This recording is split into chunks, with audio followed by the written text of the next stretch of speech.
Hi mga ka-darls, and for today's video, ayan, June 17, 2025. Ayan, so ito yung ganap namin for today at inimbitahan po ako ng aking kaibigang Chinese na marunong magsalita ng English.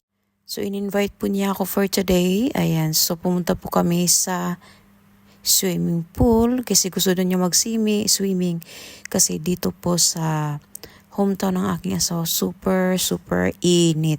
So, nasa 38 degrees Celsius po ang init dito.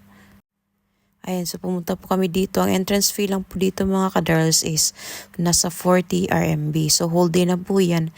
Actually, super nice po ang lugar na yan. Ayan, so sobrang laki ng swimming pool nila. Ayan. So, napakalinis kasi for this time. Wala masyadong tao kasi nga it's Monday. Ayan, so naka-swimming suit na po kami dyan kasi bawal po maligo pag hindi naka-swimming suit. Ayan, so naglalakad kami, nagtutour muna kami bago kami maligo. Ayan, so that place, yan po yung place sa labas na paliguan ng mga bata. So pwede pong maligo dyan ang mga bata.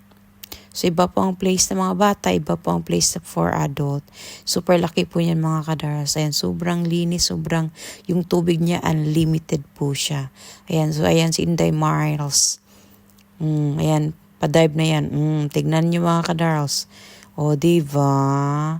So actually, sobrang tagal ko na talagang hinintay na makapag-swimming sa swimming pool kasi long time na po akong hindi nakapag-swimming sa swimming pool. So, very grateful po ako for today kasi nga niyaya po ako ng aking kaibigang Chinese na mag-swimming kasi nga sobrang init.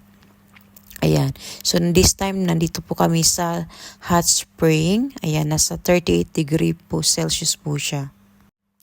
Yung init dyan. So, sobrang comfortable po dito. Ayan, maliit lang po siya kasi nga hot spring po siya, mainit. Kung gusto mong lusaw-lusaw dyan sa mainit. Ayan, so pwede ka. At this time, tapos na po kami at nagpipicture. Papunta po ako dyan sa heating room. Tapos na po kaming maligo at pagkatapos niyan, uuwi na po kami. Ayan, so That's for my video for today. Thank you for watching. Bye-bye.